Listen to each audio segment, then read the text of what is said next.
আপনি খুশি কিনা? যাবজ্জীবন জেল হয়েছে। হ্যাঁ, আপনি কি চাইছেন এদের? বলে দেন। ফাঁসি চাইছি। আমার ছেলে স্বামীকে হত্যা করে ছেলেকে আমরা ফাঁসি চাই, যাবজ্জীবন কারাদণ্ড ঠিক মানতে পারছি না। বিরোধী দলনেতার পাশে বসে চিৎকার করে বলছে মুর্শিদাবাদের হরগোবিন্দ দাস এবং চন্দন দাসের পরিবার। আজকে মুর্শিদাবাদে শামসেরগঞ্জের জাফরাবাদে দুই মূর্তি শিল্পী হরগোবিন্দ দাস এবং তার ছেলে চন্দন দাসের মৃত্যুর বিচার হলো। দুই হিন্দুকে মারার দায়ে 13 জন মুসলিমের যাবজ্জীবন হলো। নিশ্চয়ই ভাবছেন ধর্ম উল্লেখ করে কেন বলছি, কারণ এই বিচারটা ধর্ম উল্লেখ করে বলার মতনই বিষয়। সময় যখন খারাপ যায় না, সব জিনিস একসঙ্গে ঘটতে থাকে। মমতা বন্দ্যোপাধ্যায়ের সময়টা এখন খুব খারাপ যাচ্ছে। সবে তো শুরু, 2026-এর পর থেকে তার পুরো সময়টাই খারাপ যাবে, কারণ তিনি আর চতুর্থবার এই রাজ্যের ক্ষমতায় ফিরবেন না। আর যদি কোনো রকমে ফিরেও যান, তাহলে জানতে হবে বাংলার মানুষরা নিজের পায়ে নিজেরাই কুড়ুল মেরেছে। 2006-এর পর থেকেও এই ধরনের ঘটনাই ঘটেছিল, জানেন তো। 2006 আমরা সবাই ভেবেছিলাম আবার এই রাজ্যে পরিবর্তন আসছে, সিপিএম যাচ্ছে, তৃণমূল আসছে। দেখলাম অবাক হয়ে 2006-এ 235-এর কাছাকাছি আসন পেয়ে ফিরে এলো সিপিএম। তারপরে অনেকে ভেবেছিল এই সিপিএম আর কোনোদিন যাবে না। 235 থেকে সিপিএম 2011-র মধ্যে ক্ষমতা হারিয়ে 35-এ নেমে গেছিল, আর তারপর এখন শূন্য হয়ে গেছে। 2021-এও আমরা ভেবেছিলাম মমতার তৃণমূল আর থাকছে না, কিন্তু মমতার তৃণমূল প্রচুর আসন পেয়ে ক্ষমতায় এসেছিল। আমরা ভেবেছিলাম মমতার তৃণমূল অনেকদিন থাকবে। 2026-এ আর মমতার তৃণমূল থাকছে না, তার আগাম ইঙ্গিত আমরা পেতে শুরু করেছি, ঠিক যেমন আমরা পেতে শুরু করেছিলাম 2009, 10, 11-তে সিপিএম এর আমলে।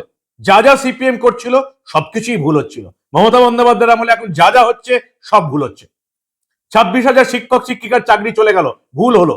মমতা বন্দ্যোপাধ্যায়ের সরকার একেবারে কাদায় পড়ে গেল। সুপ্রিম কোর্টে তাদের দুই আইনজীবী কপিল সিব্বাল, অভিষেক মনু সিংভি এবং বিখ্যাত আইনজীবীরা তাদের জন্য আবার দরজা খুলে দিলেন। সুপ্রিম কোর্টের নির্দেশে 2016-র এসএসসির প্যানেল পুরো বাতিল হয়ে যাওয়ার পর 2025-এ 9 বছর পর পুরনো পদের জন্য আবার পরীক্ষা নেওয়া হলো। কিন্তু মমতা বন্দ্যোপাধ্যায়ের সরকারটা এতটাই অপদার্থ এবং অযোগ্য, সেই পরীক্ষার পরও তারা এখনো নিয়োগ শুরু করতে পারেনি। কারণ এখানেও প্রচুর ঘোটালা হয়েছে। তারপর আজকে একই দিনে পরপর দুটো রায় বেরোলো আদালতে। একটা হাঁসখালি, যে হাঁসখালির ঘটনায় যিনি মারা গিয়েছিলেন সেই 14 বছরের নাবালিকার ক্যারেক্টার বিশ্লেষণ করেছিলেন, নোংরামি করেছিলেন রাজ্যের মুখ্যমন্ত্রী মমতা বন্দ্যোপাধ্যায়।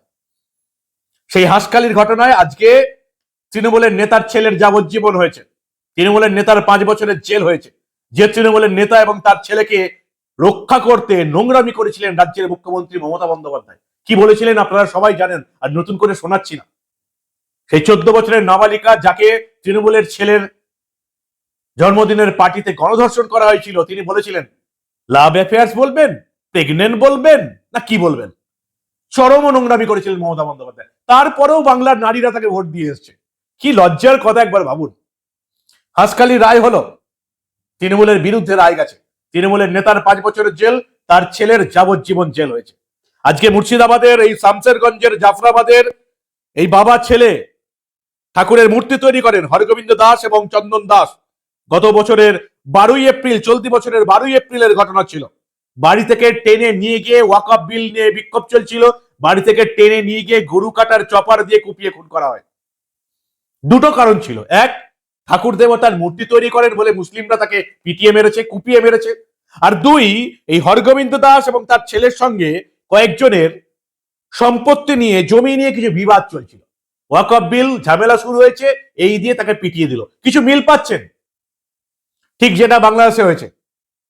দীপুচন্দ্র দাস একটা কারখানায় কাজ করত, সে সুপারভাইজার হয়ে গেছিল। তার দুজন মুসলিম কলিগ সেটা পছন্দ করেনি, তাই মিথ্যা রটিয়ে তাকে প্রথমে মারা হলো এবং তারপর আধমরা অবস্থায় জ্যান্ত জ্বালিয়ে দেওয়া হলো। ঠিক একইভাবে মুর্শিদাবাদ, শামসেরগঞ্জ, জাফরাবাদ জমিনে বিবাদ চলছিল। ঠাকুর মূর্তি করে হরগোবিন্দ দাস, চন্দন দাসকে শুধু বেছে বেছে টার্গেট করে তারই প্রতিবেশীরা গরু কাটার চপার দিয়ে কুপিয়ে মেরে দিল। ভেবেছিল এরা যে মমতা বন্দ্যোপাধ্যায়ের তোষণ নীতি চলছে, তোষণ রাজ চলছে, আমরাও বেঁচে যাব, যেমন সবাই বেঁচে গেছে। নূপুর শর্মার সময় কি কাণ্ড হয়েছিল আপনারা দেখেছেন, সবাই বেঁচে গেছে। পাট সাকাশে কি কাণ্ড হয়েছিল আপনারা দেখেছেন, সবাই বেঁচে গেছে। তারা ভেবেছিল এবারও বেঁচে যাব, বারে বারে ঘুঘু তুমি ধান খেয়ে যাও। কিন্তু এবারে যে দুজন হিন্দু খুনে 13 জন মুসলিমের যাবজ্জীবন হবে, এটা তারা বুঝতে পারেনি, কিছু করার ছিল না। আজকে পুলিশ দেখলাম ক্রেডিট নিচ্ছে, সুপ্রতিম সরকার কলকাতা পুলিশ এসে বললেন কিভাবে কিভাবে ধরেছি। আমি শুনলাম ভালো করে কিভাবে তারা ধরেছেন। তারা নাকি কি সব ম্যাপিং করেছেন, এবং পুলিশের জিনিসপত্র আমরা দেখছি, সিসিটিভি ক্যামেরা থেকে প্রাথমিক সূত্র পাওয়া গেছিল, গুগল ম্যাপস লোকেশন দেখে ভিজুয়ালাইজেশন পদ্ধতি ব্যবহার করেছি, অভিযুক্তদের মোবাইলে সিডিআর ম্যাপে প্লট করা হয়েছিল, তাদের গেট প্যাটার্ন বিশ্লেষণ করেছি, অভিযুক্তদের হাঁটার ধরন সিসিটিভির সঙ্গে মিলে গেছে। অনেক কিছু বললেন সুপ্রতিম সরকার, মমতা বন্দ্যোপাধ্যায়ের খুব কাছের আইপিএস অফিসার।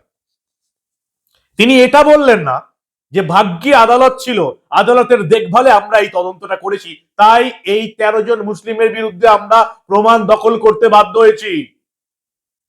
আদালতের নির্দেশে আদালতে মামলা হয়েছে, আদালতের রক্তচক্ষু তারা এড়াতে পারেননি। আদালত দেখছে পুলিশ কি তদন্ত করছে। এবং আজকে আমরা দেখলাম যে এই বিচারক দেখলাম আমরা, তার আগে সরকারি আইনজীবী বিভাস চট্টোপাধ্যায় বললেন 13 জনকে যাবজ্জীবন কারাদণ্ড দেওয়া হয়েছে, 10 বছরের অতিরিক্ত কারাদণ্ড ডাকাতি এবং লুটপাট করার জন্য। ভারতে গণপিটুনিতে মৃত্যুর একাধিক কেস হয়েছে, এটা হচ্ছে বিরলের মধ্যে বিরলতম। এটা হচ্ছে এই বিএনএস আসার পর থেকে এই গণপিটুনির যে ধারা যোগ হয়েছে তার এটা হচ্ছে দ্বিতীয় মামলা এই মুর্শিদাবাদে হলো। এবং আমরা দেখলাম আজকে জঙ্গিপুর আদালতে বিচারক অমিতাভ মুখোপাধ্যায় এই 13 জনের যাবজ্জীবন কারাদণ্ডের সাজা শোনালেন এবং নিহত বাপ ছেলের পরিবারকে 15 লক্ষ টাকা ক্ষতিপূরণের নির্দেশ দিয়েছেন। এবং তিনি বলেছিলেন যে সুপ্রিম কোর্ট সাধারণত এখন ফাঁসির সাজা দিতে বারণ করছে, তাই এদেরকে ফাঁসির সাজা দেওয়া হয়নি, না হলেও এদের ফাঁসি হতো। আদালত, জঙ্গিপুর আদালত বিচারক অমিতাভ মুখোপাধ্যায় এই 13 জনকে, 2 জন হিন্দুকে মারার জন্য 13 জন মুসলিমকে যাবজ্জীবন কারাদণ্ড দিলেন। আজকেও আমরা বাংলার মিডিয়ায় এদের নাম আপনি দেখতে পাবেন না, অধিকাংশ বাংলার মিডিয়ায় এই 13 জনের নাম আপনি দেখতে পাবেন না। তবু কি সৌভাগ্য, ওয়েস্ট বেঙ্গল পুলিশের পোস্টে আজকে দেখলাম এই 13 জনের নাম দেওয়া রয়েছে। সৌভাগ্য আমাদের, ওয়েস্ট বেঙ্গল পুলিশের চেতনা হয়েছে নাকি ভোটের দিকে তাকিয়ে যাতে হিন্দু ভোট কনসলিডেট না হয়ে যায় তার জন্য মমতা বন্দ্যোপাধ্যায় সরকার ওদের খেলছে, দুটোই এখন প্রশ্নের মুখে। এদের নাম কি? দিলদার নাদাব 28 বছর, আসমাউল নাদাব ওরফে কালু 27 বছর, এনজামুল হক ওরফে বাবলু 27 বছর, জিয়াউল হক 45 বছর, ফেকারুল শেখ ওরফে মহক 25 বছর, আজফারুল শেখ ওরফে বিলাই 24 বছর বয়স, মনিরুল শেখ ওরফে মনি, ইকবাল শেখ, নুরুল ইসলাম, সাবা করিম, হাজিরাত শেখ, আকবর আলী, ইউসুফ শেখ প্রতিবেশী ছিল এরা। হরগোবিন্দ দাস এবং চন্দন দাসের প্রতিবেশী ছিল, এপাড়ায় ওপাড়ায় বাড়ি। দেখে শুনে জেনে শুনে তারপর গরু কাটার চপার দিয়ে এদিকে কুপিয়ে মেরেছে, বাড়ি থেকে টেনে বার করে ওয়াক অফ বিলকে সামনে রেখে। 13 জনের আজকে যাবজ্জীবন হলো। জানি না এরপরে এই মামলায় সুপ্রিম কোর্টে গেলে কি হবে, কারণ আজকে শুভেন্দু অধিকারী দেখলাম এই হরগোবিন্দ দাস এবং চন্দন দাসের পরিবারকে হাজির করে দিলেন। তারা বলছেন আমরা খুশি নই, আমরা ফাঁসি চাই। কি বললেন হরগোবিন্দ দাস এবং চন্দন দাসের পরিবার, দেখুন আপনারা। আপনি খুশি কিনা? যাবজ্জীবন জেল হয়েছে। পুলিশে বললে কি আপনি কি চাইছেন এদের? আমি ফাঁসি চাই, বলে দেন। আমি ফাঁসি চাইছি। আমার ছেলে স্বামীকে হত্যা করে কেটেছে, ছেলেকে তোলা করে কাটা করে আমার স্বামীকে তারপরে বুককে চিড়ে দিলে কি দিয়ে দেখলে কুড়ল দিয়ে কাটলে কি ভোটালি দিয়ে কাটলে আমার স্বামীদের লাখটা একবারে একটা পাথর ছুড়লে পাথর লেখে দেবে, লাখ ফেটে গেল। তারপরে আমার এখানে মেলে পাথর ছুড়ে একবারে বড় জায়গাটা কেটে ফেলিয়ে দিলে, একবারে কিছু ছিল না। মমতা যাবে বলে যে রেখে রেখে বলে একটা সময় পিন কাটা যায়, মেরে দুদিকে পাইমান মেরেছে। আপনি ফাঁসি চান, আইনি লড়াই হবে, আমরা আপনার সঙ্গে আছি। মা আপনার প্রেশার কাল থেকে হাই, আপনি ভালো করে। না, রাজনীতির রং নেই তো, ধর্ম কারণ।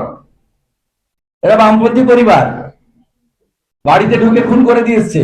72-75 বছরের হরগোবিন্দ মৃৎশিল্পী ছিলেন, মা দুর্গার মূর্তি বানাতেন, মৃৎশিল্পী ছিলেন, ঠাকুরের বিভিন্ন মূর্তি ইত্যাদি বানাতেন ওদের পরিবার। ওই জন্য মেরেছে, হিন্দু বলে মেরেছে, বাড়িতে ঢুকে মেরেছে। কারণ তার কারণ উনি অনেকবার বলেছেন, আপনারা সবাই জানেন। এবং উনি ওনার ছোট্ট বক্তব্য রাখবেন, ওনার প্রেসার হাই আছে, খুব চিন্তিত ছিলেন কাল থেকে। এনারা ফাঁসি চান, উনি সংক্ষেপে বলবেন। আমি তার আগে বলি, কেবলমাত্র হিন্দু বলে মারা হয়েছে মমতা ব্যানার্জি এবং সিদ্দিকুল্লাহ চৌধুরীরা ওয়াকফ অ্যামেন্ডমেন্ট বিলের বিরুদ্ধে খেপিয়েছিলেন। এই 13 জন যখন দায়ী, এদেরকে খেপিয়ে রাস্তায় যারা নামিয়েছিলেন, জীবন থাকতে ওয়াকফ চালু করতে দেব না। মমতা ব্যানার্জির 25টা বক্তব্য রয়েছে, পুলিশের দাবিটা সিদ্দিকুল্লাহর 100টা বক্তব্য রয়েছে রামলীলা ময়দানে। এরা খেপিয়ে নামিয়ে দিয়েছিল। এবারে খেপিয়ে নামিয়ে দেওয়ার পরিণতি হয়েছে এই বৃদ্ধা মা পুত্র হারিয়েছে, স্বামী হারিয়েছে। অতএব পুলিশ এই মামলাটাকে নষ্ট করেছে এবং কামদুনির মতো out of sight out of mind হয়ে যাবেন। ওরা যাবজ্জীবন কারাদণ্ডের বিরুদ্ধে হাইকোর্টে যাবে। কামদুনির মতো 15টা পিপি চেঞ্জ হবে। ওয়ান ফাইন মর্নিং দেখা যাবে এদের 1 জন জেল পাবে, 11 জন বেরিয়ে যাবে। এই ঘটনায় একজন মৃত্যুকালীন জবানবন্দি ছিল, মোট 38 জন সাক্ষী এবং 5 জন প্রত্যক্ষদর্শী ছিল। এবং হরগোবিন্দ দাসের পরিবার এখনো বলছে পরিবারের ফাঁসির সাজা চাই। এই পরিবারটা সিপিএম এর সমর্থক ছিল, কিন্তু সিপিএম এই পরিবারটার একটা কথা বলেনি, একবারও বলেনি যে শুধুমাত্র হিন্দু হওয়ার জন্য এদিকে মরতে হয়েছে। সিপিএম একবারও বলবে না বাংলাদেশে দীপু দাস হিন্দু হওয়ার জন্য তাকে আধমরা করে পুড়িয়ে মারা হয়েছে। সিপিএম তৃণমূল একবারও বলবে না যে বাংলাদেশে চিন্ময় কৃষ্ণ মহারাজকে দেশদ্রোহিতার মিথ্যা অভিযোগ করে জেলে রাখা হয়েছে কারণ সে হিন্দু ছিল। হরগোবিন্দ দাস এবং চন্দ্র দাসকে মারা হয়েছে কারণ সে হিন্দু ছিল। আজকে বাংলাদেশের প্রতিবাদ করতে গিয়ে বাংলাদেশের উপ হাই কমিশনের দপ্তরের সামনে মমতার পুলিশ নির্বিচারে সাধু সন্ন্যাসী এবং বাকি বিক্ষোভকারীদের পিটিয়েছে। নির্বিচারে সাধুদের পিটিয়ে রক্তাক্ত করে দিয়েছে, সন্ন্যাসীরা রাস্তায় পড়ে কাঁদরেছে। এই জমানা বেশি দিন চলবে না। এই তোষণ রাজ এবার শেষ হতে চলেছে। বাংলার হিন্দুরা কনসলিডেটেড হচ্ছে, তারা এক হচ্ছে, তারা বুঝে গেছে মালদা মুর্শিদাবাদে তাদের ভবিষ্যৎ কি, অন্ধকার, পালাতে হচ্ছে এখন। তারা বাংলাদেশ দেখে এবার শিক্ষা নিচ্ছে। 3 বছর ধরে চিৎকার করে এসছে শুধুমাত্র এই জেগে ঘুমিয়ে থাকা হিন্দু বাঙালির ঘুম ভাঙানোর জন্য। তার জন্য অনেক কিছু বলিদানও দিতে হয়েছে। এখন দেখা যাক যে মাত্র 63% ভোট দেয় হিন্দু বাঙালি। এই 63% হিন্দু বাঙালি থেকে আপাতত 83% হিন্দু বাঙালিকে ভোটের বুথে আমরা আনতে পারি কিনা, তবেই জানতে হবে কিছুটা আমরা সফলতা অর্জন করেছি। 2026-এর বুথে 63% নয়, 83%-এরও বেশি হিন্দু ভোটারকে বুথে আনতে হবে যদি এই রাজ্যে এই তোষণ রাজ্যের পরিবর্তন করতে হয়।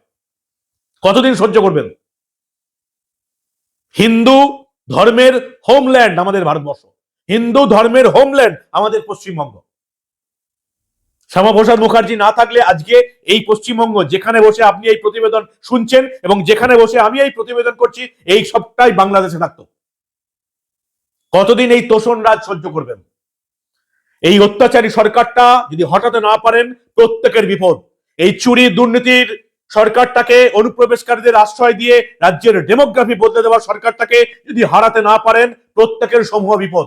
এত কাণ্ডের পরেও যারা তৃণমূলকে ভোট দেবে তাদের গায়ে মানুষের চামড়া আছে বলে আমি অন্তত মনে করি না। মনুষ্যত্ব থাকলে এত কিছুর পরেও কেউ তৃণমূলকে ভোট দিতে পারে না। আর যারা তৃণমূলকে ভোট দেবে, এই সব কিছুর পাপের ফল তাদেরকে এই জন্মেই শোধ করে যেতে হবে। তৃণমূলের পাপের ফল তাদেরকেও পেতে হবে যারা 2026-এর বিধানসভা নির্বাচনে তৃণমূলকে ভোট দেবে। পরিবর্তন চাই, তাছাড়া বাঁচার রাস্তা নেই। পরিবর্তন চাই, শিল্প চাই, পরিকাঠামো চাই, উন্নতি চাই। মমতা সরকার থাকলে কিছু হবে না। ভাতা দিয়ে শুধু ভোট ম্যানেজ করবে আর নিজেরা গদি থেকে চুরি করবে, এটাই হচ্ছে তৃণমূলের লক্ষ্য। এমন কোন ডিপার্টমেন্ট নেই যেখানে চুরি হয়নি। সবে তো শিক্ষকটা দেখা গেছে, দমকলে দেখা গেছে, পুলিশ এখনো তদন্ত শুরু হয়নি। যেখানে যেখানে নিয়োগ হয়েছে সেখানে সেখানে দুর্নীতি হয়েছে। আপনার আমার ছেলে মেয়েরা চাকরি পায়নি, টাকা দিয়ে চাকরি পেয়েছে আর তৃণমূলের লোকেরা চাকরি পেয়েছে। যদি বিশ্বাস না হয় নিজের কাছের পুরসভাটায় যান, দেখুন পুরসভা আলো করে চেয়ারে কারা বসে আছে, সব তৃণমূল নেতা নেত্রীদের ছেলে মেয়েরা এবং আত্মীয় স্বজনরা। কতদিন সহ্য করবেন? পরিবর্তন চাই, না হলে বাঁচার রাস্তা নেই। এই চোর, দুর্নীতিবাজ, চিটিংবাজ, অনুপ্রবেশকারীদের আশ্রয়কারী এই তোষণ রাজ্যের পরিবর্তন চাই, চাই চাই। কি বলবেন আপনারা? আপনাদের মূল্যবান এবং গুরুত্বপূর্ণ মতামত জানান দা নিউজ বাংলার কমেন্ট সেকশনে একই দিনে দুটো রায়, হাসখালি, মুর্শিদাবাদ। চাকা ঘুরতে শুরু করেছে। অধর্মের চাকা চিরদিন একভাবে ঘোরে না, এবার ধর্মের চাকা ঘুরবে, ধর্ম প্রতিষ্ঠা হবে আমাদের পশ্চিমবঙ্গে। দেখতে থাকুন দা নিউজ বাংলা। আমরা আবার পশ্চিমবঙ্গে ঘটে যাওয়া, রাজ্যে ঘটে যাওয়া এই ধরনের অনেক ঘটনাই চেপে রাখতে দেব না।